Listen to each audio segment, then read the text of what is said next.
Awesome. I must say that I love the shirt. What's the tattoo? I've got all lots of full sleeve. Okay, That awesome. I got done. It's all nautical, and then this one is Oh, just I'm a queer Nordic man. stuff. Yeah. I'm a Nordic man also. So Well, I brought up by the ocean, you see, so that's a lighthouse, and then the ocean, and then fantastical creatures, and this is like it's kind of like a patchwork quilt of different memories for different people. So I don't know why I'm such a dickhead. When someone shows me something on camera, I don't know why I lean in. It makes no difference. you never know. I'm not getting closer to you. Like I don't understand it. It's Hello, psychological. hello, welcome to another episode of Sit Down for Stand Up.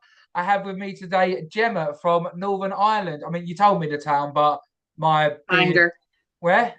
banger.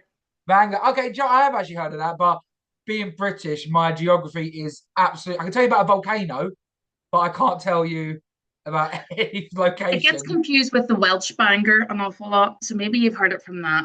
But I'm based in Belfast now, anyway, which is Okay. the capital. Okay, so Gemma, the reason for the podcast, sort of, to hear about, your story, the times you've been on stage, times they've gone well. I prefer hearing about the times they didn't go well because we've all been there, and advice you could give to new comedians to sort of say, you know what, fuck it, I want to give it a try as well. So, Yeah, how did we get into comedy in the first place, and how long have you been doing it? been doing comedy on and off for about 16 years, 15, 16 years. And I actually got into it through a reality show BBC Northern Ireland did called Find Me the Funny. Okay. And I did it with a load of comedians called Mickey Bartlett, Shane Todd, Sean Hegarty, like all the ones that are successful now. Um, and I ended up getting down to the final six and doing an Edinburgh show. And I'd never done comedy before, and it was kind of like meant to be a boot camp for comedians. Mm. Um, but the landscape of comedy back then was just so different. I was rare as a woman, even rarer as a very openly gay woman. Mm. Um, and the thing that's quite, and comedy is so subjective to the culture and social environment that it's in. You can't just travel the UK with one set and expect it to storm everywhere because lived experience is so different. Um, you know, Me coming in and not talking about Catholic Protestant divides, which is what a lot of comedy back then was about. Mm. Talking about lesbian experience was like a bit controversial, but I guess I stood out. So that's how I got into it and thought, well, if I can make some people laugh, great. Okay. And did like did the was it? I've got a bit of an echo there. Did like the whole was the world sort of? I know it's only 16 years ago, but how was it being Northern Irish? Is it Catholic or Protestant? Are we and like doing open lesbian stuff? Oh, well, I'm humanist, but like I'm from a Protestant background. Mm. Um, like that was part of the joke. Like I used to say I was lesbian instead of Presbyterian. Okay. Um, you know, um, and it was more just people feeling uncomfortable, really, because Mm. I was trying to be so conversational about it, I suppose. I think more so when you talk about something that is a personal experience in comedy, that is not something that's maybe talked about. Um, People shift in their seats because they realize that they relate to some of your experiences, and Mm. you might be someone that previously they maybe didn't think that they had anything in common with, and they don't want to have anything in common with you. So sometimes you can find that a crowd will actively like shut down on you. Mm. But yes, but it was like you could feel the uncomfortable vibe, but that didn't stop me. And how has it sort of evolved in the last 16 years with the LGBT stuff? Because I know London has become quite an advocate for it in the comedy worlds. I think this is an interesting time to kind of talk about that. Actually, I think we got a lot of progression. There's a lot more. Like I did like a LGBT boot camp for comedians at one point because there was no other people, and now we have quite a lot of uh, queer comedians in the north of Ireland, which is incredible, and the south. Um, But because there is so many changes in obviously the laws and media and right wing kind of influences coming in, it's become controversial again. So Okay. it's kind of gone in a cycle, you know? Okay. I mean, one thing I found quite interesting. My last episode was with Alice Frick. She runs a lesbian night in London called Laughing Mhm. Labia, and she was teaching me a couple of things actually that I never knew before. G spot, Pardon? G spot. It's a myth. I die on that hill, Gemma. It's an urban myth. You guys created for making men Just feel feminist bad. propaganda. And then one of the things she told me was if you so as a male comedian, if I say like spent the whole set slagging off my girlfriend, I haven't got a girlfriend, but we all make stuff up. Um, then it's harder for like the next if the next comedian was a female, you've already set the tone negatively because you pissed on women for 10 minutes. So yeah. And then I do you know what? I hope I'm not coming across selfish here, but I didn't even consider the next comedian. Well, nobody does because we're performers. So who gives Hmm. a fuck about anybody else? It's about me. If I didn't think that, then why am I doing this? But that is the responsibility of producers and curators of comedy nights. And back 15 years ago, when I was trying to do the circuit with all the lads, in a way, it was kind of good that I was a lesbian because we had sort of we talked about women. Um, Mine wasn't in the conventional. I wasn't up there talking about feminist issues and periods necessarily all the time, although I did. But I had the sort of lesbian thing to fall back on to relate to the men. But I used to have to try and go on after there was one particular comedian and he was talking about granny porn and it was a very like testosterone fueled 15 minutes of all the lads in the audience getting consent to laugh at misogynistic jokes. And then I have to come on and go, hi, it's me. And you could literally feel the cavemen dragging their knuckles on the fucking walls because they saw a woman coming on and you had to turn a tide. And if you don't have a strong MC in between to sort of curate that, and even at that, even a strong MC can struggle. It's very hard to get a laugh. It's really hard. So I think you have to be mindful of placements when you're sort of producing shows, and you do need to decide what is your demographic because it can't just be a free for all. You know. Okay. So being I wasn't say being a like lesbian comedian. I mean, I don't know how I would focus on that because that's just not your whole. Do you know what I mean? Act No. like there is other stuff as well, but as it's the sort of the niche, not niche as well. Bloody hell, Daniel, sort it out. Look, it's The- what I get it's what I would get lottery funding for. Let's be real here. I also have a yeah, lowered left hip with arthritis. I'm throwing it all in the fucking bag here. gonna get a grant, milk it, like, go for it. Yeah. What was going to be my question now? Bloody hell, I'll do another one then until I come back to that. So you know, being like, doing comedy for sort of 16 years, you have sort of seen the involvement of it. Um, that was it. So when it comes to, like Cave Knuckle Men, how would you sort of respond to that and maybe like the heckles that could come? And how has your like crowd work evolved over the years to deal Um, with situations? so I think any comedian's first goal should be not necessarily first goal, but one of your main goals should definitely be to let go of the writing on the back of your hand. Mm. Because as much as it's a crutch, it will fuck you if the cavemen start shouting. Because you're gonna lose your place. Then you start to wobble. Then they smell weakness, and that's when they go in. That's when they start trying to swing their dicks. Yes. I have not had a set written down in about 10 years. Um, I mostly host now and MC. It's where I thrive. It's where I really love to be. I love to riff with the audience. People don't want to be talked at, they want to be talked to, especially when we have so many things going on in the world and everyone's got an opinion. So by engaging with hecklers that way, I can tend to sort of dissipate anyone that I think potentially is going to be a problem, make them think that they're like my wingman. But if they're Oh, going to okay. be a problem, Okay. then I just bring out the confrontational without like you kind of reflect back what they're saying. I'm like, do you think you're gonna get laid in this room tonight based on what you've just said? Are you gonna have an awkward taxi journey home? Yes. That Um, makes you feel like a right prick. yeah, I basically Good. shrink them down.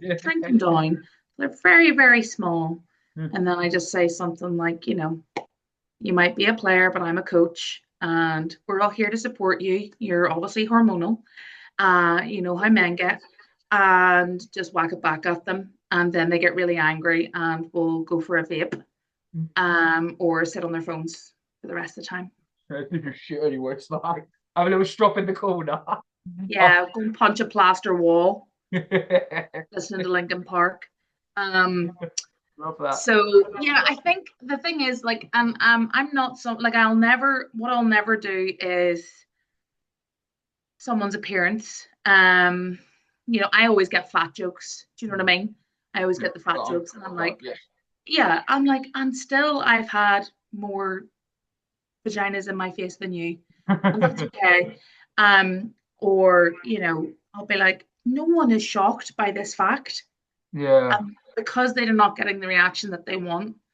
It kind of sizzles them down. But I'll never mock someone's appearance. I think it's too easy. I Okay. think there's some low blows, and it doesn't matter what size of a dickhead you're being. I'm not going to bring myself to your level.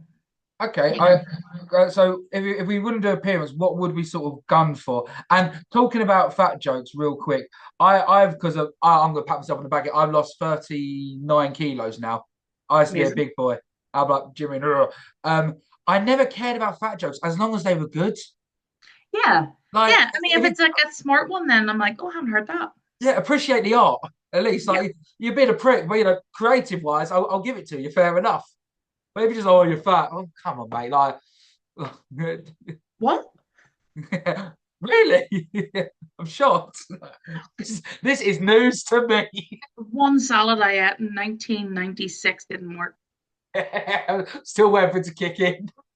Or like again, I'll use it to bounce off onto the next thing. I'll be like, yeah, as I'm gutted as well. I drink diet drinks with my Chinese. Everybody else do that, and then I'll start talking to other people like, doesn't it make you feel better if you have like, a diet soda with your Chinese? Somehow the calories don't count, and they've just given me a platform to bounce onto something else. Like I have no time for you for that shit. So, So if um, you are getting a heckler, what sort of if we don't go for appearance, what would we sort of like? What's your like analytical process? but we need to look at are they drunk?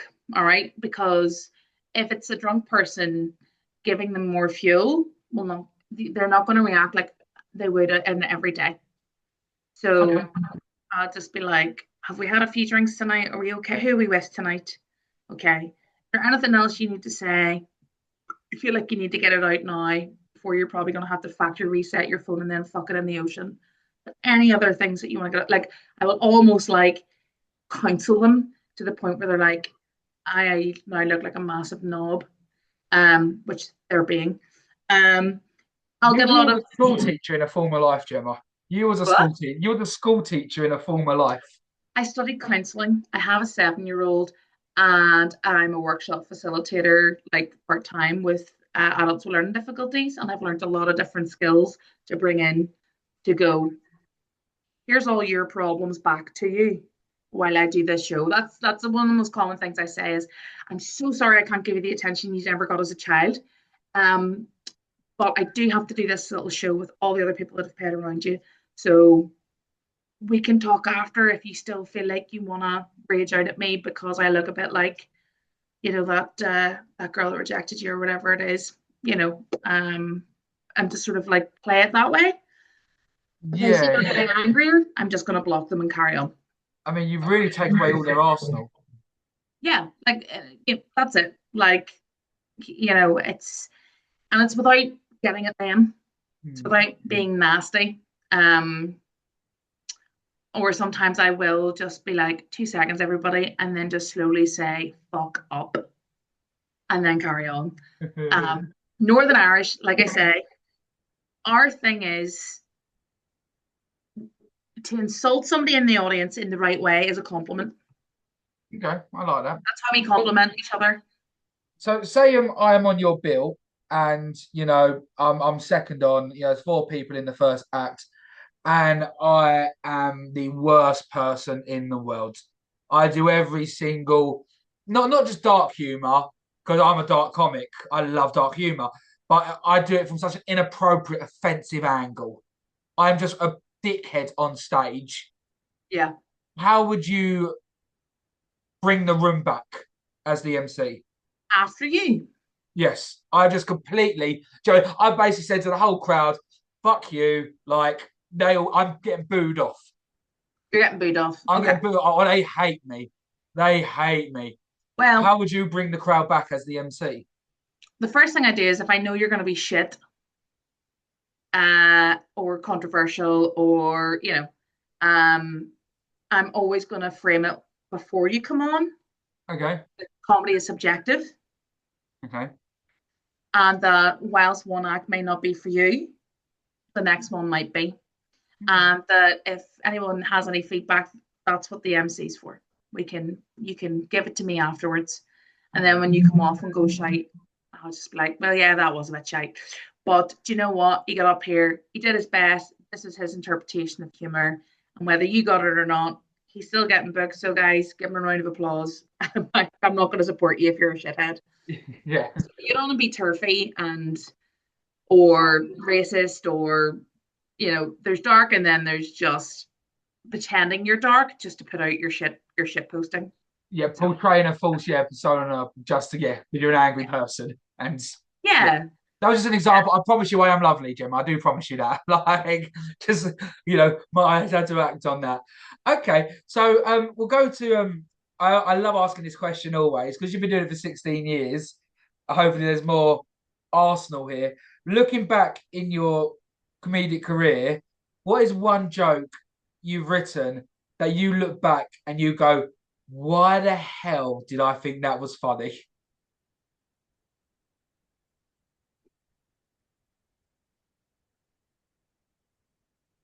So I wrote a one woman show. Okay. I've written a couple. My first one was Lesbian Misconceptions. That went really well. Mm-hmm. Then the second one I did was Hutton dresses lamb. And for some reason, it was a visual gag. I had my friend who's a drag queen just swap with me on stage at one point. Well, like, Just no, I walked off to say I was just oh, getting a glass of water, and then she walked on okay. and started doing the set, and everyone was like, "What the fuck is happening?" And I, in my head, this was, I was like, "This Vic and Bob would be like over this. This is great," and it was really bizarre. And then she came off. She came off, and I dandered back on, and just carried on. And yeah, the silence was palpable. That was so.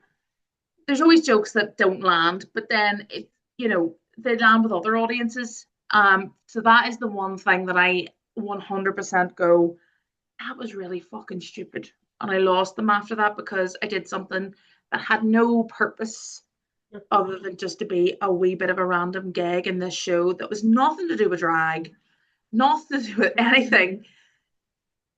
And we were in our underwear, by the way, as well.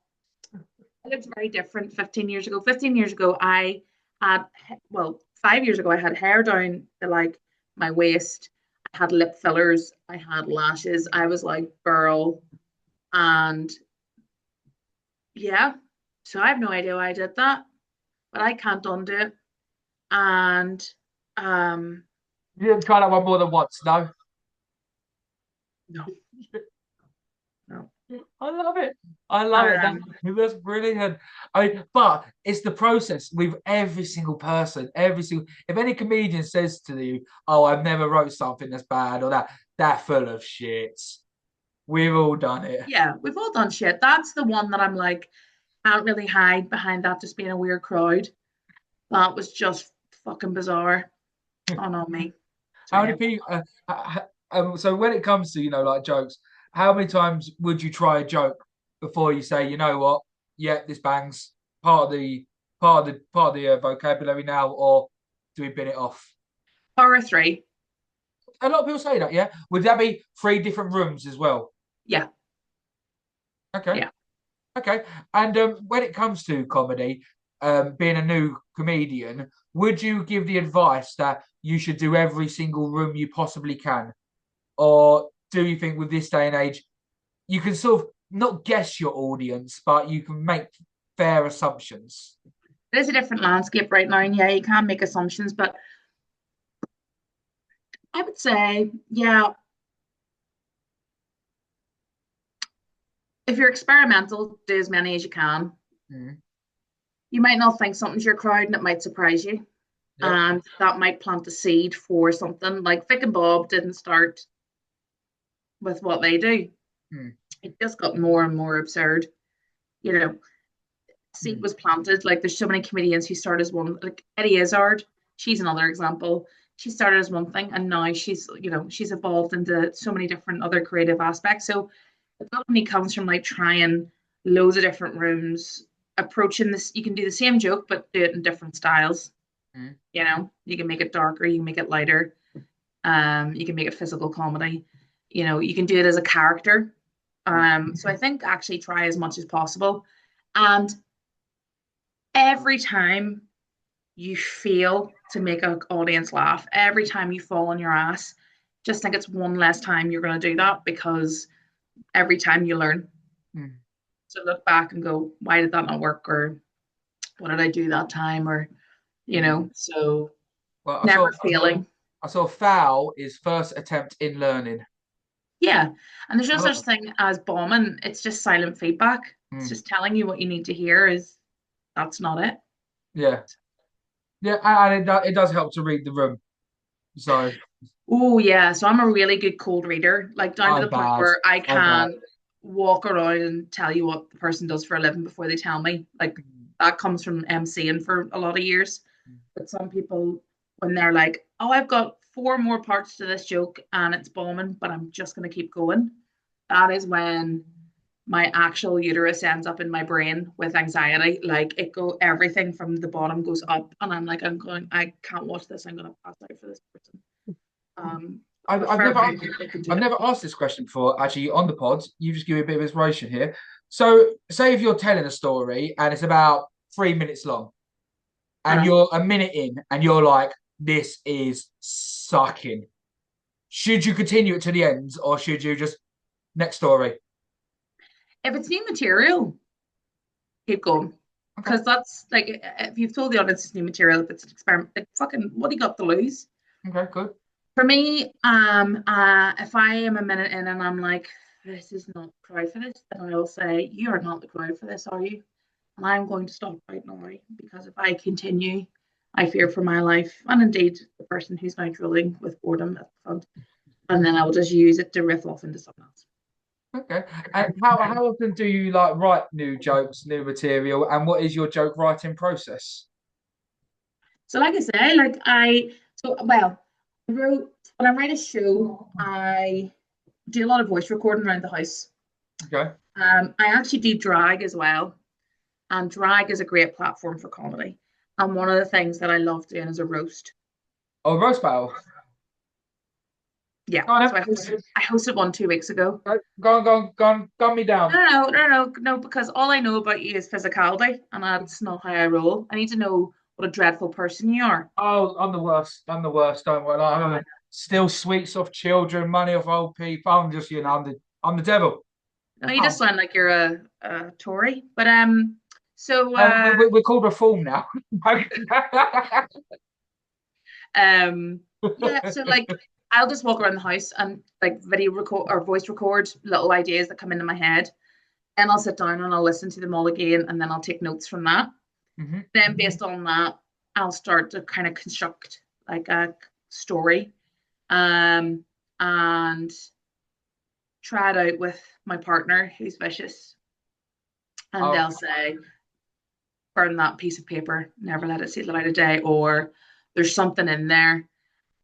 And I'll look at where she laughs to see the points that I can maybe pull bigger. So that's kind of how I work it. And then you just need to get it onto a stage and mm. then just see where it goes. Okay. And what is the sort of the comedic nightlife like in Northern Ireland? It's really varied now. So like we have all female one. We have female queer inclusive called Coven Comedy Club. Pavilion is the one that has been going for years. I mean, there's been a lot of famous comedians have gone just to try some new work there. Like I think Chris Tucker went there a couple of years ago. Mm. And it's just this like second floor in this bar up the back end of Belfast. Um, so there's definitely more inclusivity happening. We have comedians with the trans history now out and talking. Um, so yeah, it's definitely expanded, which Mm. is great. I left it all for a number of years because I kind of got burnout and was just like, I don't really can't find my space. I can't find my tribe in this Okay. because I don't want to talk about politics, like Northern Irish politics. And there wasn't a lot of women, and I just was like, needed to step out. And that's When why the I've kind DUP got in, of, who did Conservative do a coalition with? oh, it was the SDLP and yeah, but I like got the some. DUP are always in, like it's a whole mess. It's a whole Mm. mess. Um, and honestly, as time goes on, it's more and more revealing that there's not really any good parties. There's just lesser of evils, Mm. Okay. you know. So with MCing, do you pick the gigs yourself? No, do you pick the performers yourself? No, not No. always. No, no. Okay. I'll certainly give some feedback. So a lot of producers will go, "Hey, I'm thinking of doing this gig. Would love you to host it." And I'll say, "Well, as Gemma or Dick, which is my alter ego," and then they'll tell me who they're thinking of having on, and I'll be like, "That person probably is not going to work on that night with that person. That's going to be Mm. quite hard to turn that crowd round." So yeah, I'll give feedback, but ultimately, like I'm paid to post it, and I'll make sure that every person gets a fair like shot at the energy, you know. Okay. I love that. And we briefly touched on it. Do you think in this day and age you can joke about anything you want, or do you think there are certain areas that are still taboo? So okay, so we get called snowflakes all the time, but Mm. here's I make jokes about. So I hosted Trans Pride NI Yep. fundraiser the other week, which is a cabaret show. And I was making jokes with friends about being trans, them being trans, not myself, um, because they were in on the joke. Mm. I knew the audience, and they also knew that I was a person who was an ally and a supporter. So there was context to it. So I could talk about that. If you're going to go out there and just be a knob about stuff that you're not educated in, Yep. it's not a joke, Mm. and I think that's the difference. If you want to joke about something, know about it, educate yourself, be, I think you need to be unbiased about it, a lot of it. Mm. Um, so you can make jokes about LGBT people. We're not like, but if you're a cis 40-something-year-old man who's straight and has no allyship, no experience, doesn't care about the community, doesn't have an intelligent punchline, that's the problem. The punchlines are never good at these jokes. Mm. They're just a bit shit. Yeah. But sometimes it can be done wonderfully. There's a guy, I can't remember who the comedian was, but he was talking about like how, he came over to Northern Ireland and he was talking to somebody about trans issues. And he was like, I never call them they or them. And he was like, find it hard to believe in a place with an invisible border where you've decided that you're not attached to the UK, but you also identify as British, that you can't understand how people can identify as something they're not born. Mm. And that was so smart. And he was just That's straight. fresh. Yeah, that's fresh. Yeah. I'm Like, like, that's clever. I'm yeah. fucking down with that. You know? So I think if you're punching at an intellectual level, Mm. everyone can be in on the joke. We can laugh at ourselves. If you're just punching down, Mm. you're just trying to hide your racism or your transphobia or your prejudice or with Yeah, a joke. and you're the one who decided to go on stage and say that. You Yeah, chose that topic. If you're not knowledgeable on it, don't do. I did have an LGBT bit qubit, so and I hung it up very quickly. It's not offensive. It was basically never play a gay person at Cluedo because they can just make up. They're not making. They just know like all like just like recombine all the letters to make like a 10-letter word every time. Scrabble. Scrabble, that's the badge of Cluedo. Fuck, thank you. That's why it didn't work. They thought it was Mr. Plumber in. Wrong fucking game, mate. I retired it quickly, but it was just I was quite Oh, like equally. You need to watch Professor Plum with his lead piping. yeah, Um, that's a different kind of video, isn't it? well, you never know. YouTube's very liberal these days. But yeah, do you know what I mean? Like I get it. if we're in on it, we're in. Yeah, That's it. 100%. Like what I just said, they've gone on to say that they could have joked about cats, dogs, the rain, weather. If they haven't got a history with a topic, then coming from their perspective is why do we need to know your perspective? Yeah, but also timing, I think, as well. Time, because you know, comedians use comedy as therapy. Yeah. People go to see comedy as therapy because they get permission to laugh at stuff that they wouldn't normally laugh at. So like dead mum jokes, like my mum's dead, and I can laugh at like when somebody else tell me about their dead mum on stage. It's therapeutic for me Mm. because I'm in that world. I understand that. They understand it.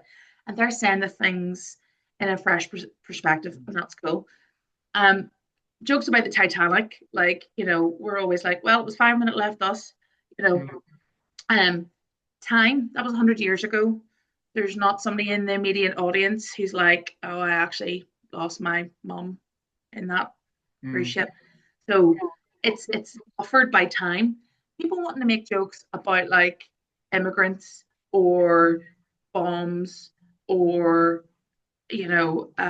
genocide. It's probably not the time to do it Mm. because you're really hitting into a raw point in a place where there's probably a lot of people who have a lot of feelings about it. Right. So just smart. I mean, I'm very passionate about the Titanic. I went on to the Titanic Museum, and you get given a name, and at the end you find that if you lived or died, and I survived, so I'm quite proud of Party, that. party. Another thing that came out of Leonardo DiCaprio Belfast that, didn't. pardon? Leonardo DiCaprio didn't. So Oh, okay. If we want to talk about that boat, that door, we'll be here for a while. There was room. There was room on that boat, on that there door. was, look, if Leo had been a pug, he'd have lived. Well, he just wasn't cute enough. So that's all I'm Challenge saying. that. I think young Leo, he was up there. You know, he was up there. So, Well, he was all right. Anyway, but yes, so I think time is a big thing. So I think you can joke about anything, but like, if you need to joke about those things right now, have a mm. wee look at yourself, you know? Okay. When it comes to a new comedian, where I know there's no official benchmark, but where do you think they should be at like 50 gigs, 100 gigs, 250 gigs? When should they start like looking for paid work? When should they start trying to seek an agent? Um,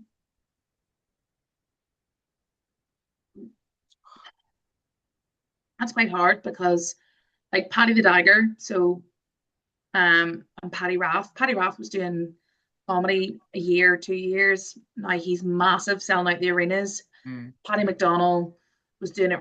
He was a taxi man and doing it for years. Now he's selling out arenas, and that was a longer process, but he's been doing it less time than me. Mm.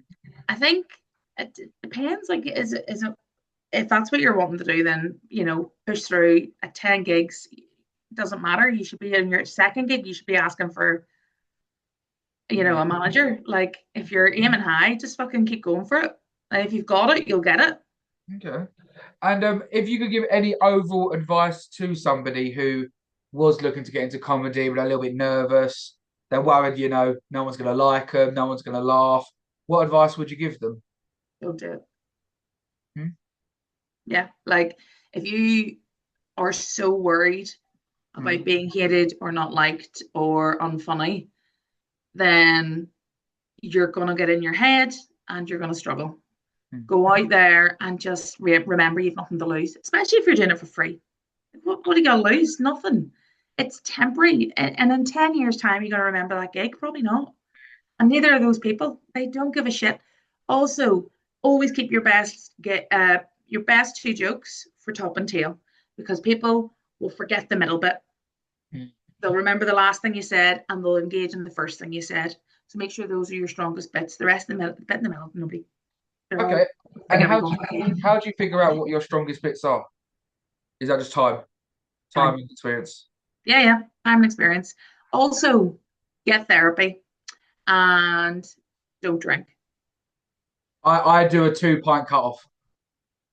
Yeah. That's my because I can drink. Like I'm a good drinker. But I say Yeah. after 2 pints, after I've performed, and like nearer the end, I'll jump in, depending on driving or not. But Yeah. I'm always a 2 pint cut off because I made Yeah. that mistake where I got to a gig an hour and a half early and I'd sunk 6 pints before, and I just forgot everything. And I was like, well, yeah, that was I learned that one the hard way. Yeah. So okay, Yeah. and Gemma, I always end it with my favourite question. It's a two-parter. What has been your favourite moment on stage that you just loved and been like, this is what it's about? And what time, we can't do the drag bit anymore.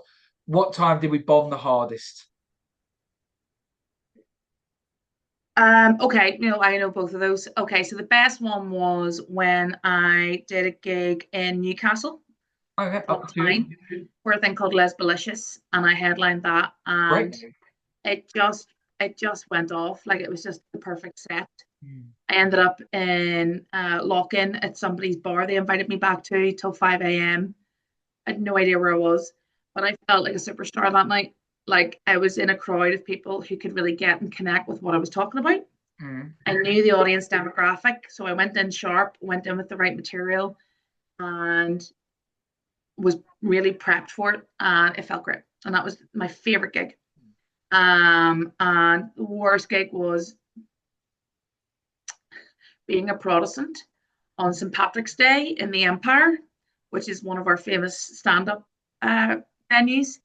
And some woman started screaming at me about the IRA setting fire to her house. And she needed escorted out. And everyone had a bad gig that night, but I don't think I got a single laugh. It was 10 minutes of hard stares. Hard stares. I always say that's the gig where Protestants went to die. And I thought I could make like a thing out of it, but no, I could not, because I got so in my head about it. The first joke I didn't get a laugh. The second joke I didn't get a laugh. That was me. That was me. That was good fun. How do you come back from that? Like what gets you to get back on stage next time? Got to laugh about it. Like it's so bad, it's funny. Yeah. Like you do the post mortem with the rest of the comedians, Mm. and it should be a great community of people there. They're all trying to do the same thing, and everyone understands what it's like to bomb. So everyone's going to have a story for you, and it just reminds you that it's not just you. It was just that night. Mm. Yeah, I commend that and I love that so much. Gemma, thank you ever so much for coming on the pod. You've truly been amazing. Thank you. Thank you. All the And best. yeah, if you're ever in London, let me know and I'll yeah, Give you a shout. give you a All shout. right. All right, cool. Much love, Gemma. Thank you ever so much. Bye, Bye. guys.